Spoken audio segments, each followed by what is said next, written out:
What's up guys, Scott from Axe Overland. So today's mission, and probably part of tomorrow's as well, will be doing the AEV roof rack. I picked it up from Buzz Special Vehicles. It's in the back of here and I just need to get it out and get started. The thing is, I have Josh helping me today, but he's not here yet because he's still got stuff going on. So until he gets here, I'm just going to work on the actual rack. So the very top, the part that you'll see that goes on top of the roof, I'm going to start building that up because I can do that on my own and don't need him here for that. But when he gets here, we'll take the top off and I can start working on everything under there, putting the brackets and everything. So stay tuned, this should be interesting.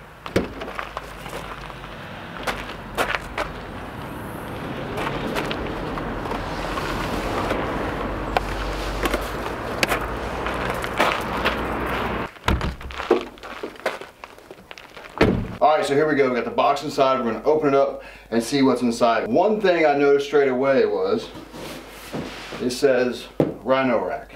So I don't know if it's a partnership between them and AEV or what, but I noticed some similarities when I looked at it, but I don't know, we'll see. Alright, styrofoam out. Rails obviously, and what's in the box. Here, all the corner parts. Corner. Then all the end bits. And then the ends of the rails as well. Go over there. And then we start getting into the rails. So I'm going to go ahead and take all this stuff out and lay it out and get a better look at it. So I've unwrapped everything except for these center bars because they're wrapped in different colors, so you can tell they go different places. So I think the two green ones go there and the silver ones on the outside. So I'm going to leave them wrapped until it's time to actually use them. That way there's no chance of getting confused, hopefully. But anyway, I'll do an inventory real quick, make sure I got everything, and then press on getting this thing built. Alright, so you have to do 20 of these. Hopefully that focuses there. Basically they slide into the end of these big rails. There's two sides, two of them's got holes in it, the other side don't. The side without holes goes in. The ones with holes face out. Again, hopefully you can focus on that. Then you put a nut in the top. So the nut goes in the top and then it goes away from the hole. There's holes on the bottom of here, and then just gotta make sure those holes go out and the nut's on top, and then you push it in. But it can go too far. So just make sure it goes flush and that's it. If it does happen to go a little bit farther than flush, you can get it back if it's not too bad. Just by using a scribe or something small and just pull it back and it'll come back. So anyway, gotta do that on all 5 of these, both sides, so a total of 4 per, so 20. So make up 20 of them and then just go through and put them on.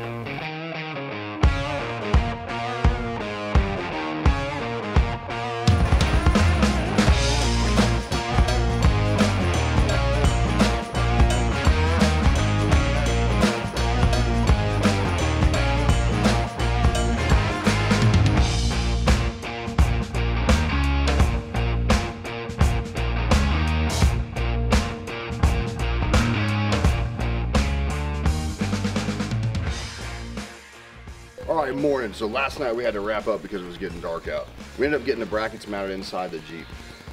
Put the top back on and had to make some adjustments, and we marked the holes. I'll show you around some of the stuff we've done already, but one tip, make sure you remove the sound bar from the beginning. It says it in the instructions, remove the sound bar, and I was like, I don't even need to.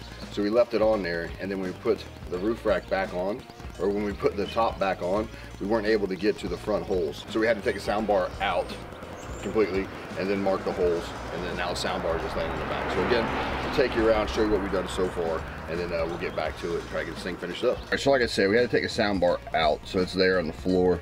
The brackets are in. There's 2 up there, and then the other one back here. And that's basically it. So we've already marked the holes.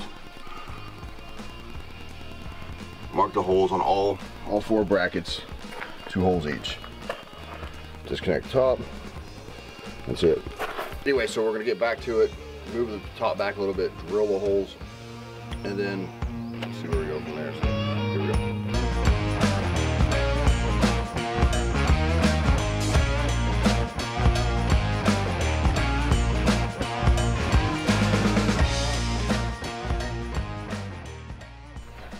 All right, so we got 8 holes in my roof. Bit nerve-wracking, but they're all done. We can start getting everything ready to mount the brackets up here. First, we gotta dry it off because it rained last night. So hit it with a heat gun and get it so we can put some adhesive on it. Here we go.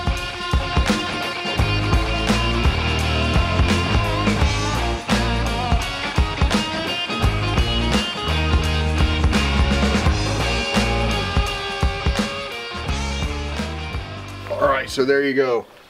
Roof rack installed. It went a little longer than we thought just because we had a bit of a scare, or I did. Basically, we got everything done, mounted, holes drilled through the roof, which I was scared to death about because I thought I was going to mess it up. Took the measurements, kept taking the measurements, so thought everything was right. Drilled it, put everything on, put the roof rack on, didn't line up. We're like, oh no, what's going on? So we freaked out, or I freaked out. Josh was pretty cool about it, but we spun the roof rack around, tried to mount it up, not quite right, took it off, had to look at everything, took a second, reassessed life, and then went back up, put the roof rack on, and moved the slat. So there's like 5 individual ones. In the beginning of the video you saw there was 3 silver and 2 green ones that were wrapped up, just to kind of tell you, differentiate which is which. So we moved the 2 that actually sat on the mounts up top, just shifted them full as far as they would go and popped right in. So that sounds really easy fix, but there's a lot of time in between there of me like, all right, I'm just gonna drill new holes in the roof rack and all this other stuff, and Josh's like, dude, everything's measured and it should be all right. So luckily Josh's coolness prevailed, and I listened to him, and we got it up there without any extra drilling. So huge shout out to Josh for helping out today. Pretty sure he missed an event he was supposed to do today because he hung here and helped me. I was like, dude, just go, I'll handle it. He's like, no man, we got it. So we got it done. Josh, you're the man, most appreciated. Also, huge shout out to Jason from Auto Edits. He's got a great how-to video on doing this, so I felt more prepared by watching that video a few times, and getting in here I kind of knew what I was getting into, and it helped out a lot.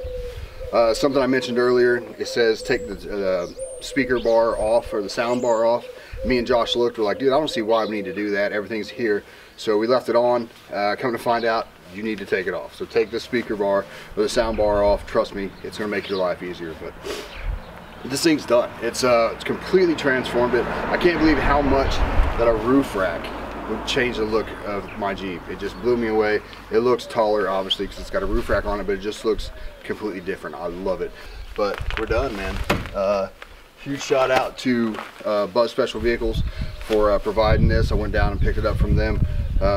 You know, they're always there. Anytime I buy any AEV stuff, I know they probably got it in stock. So thanks, Buzz, and huge shout out to AEV as well. Great product, I love it. So that's enough of me rambling. I appreciate you guys stopping by. I'm gonna get out of here, and we'll see you out there.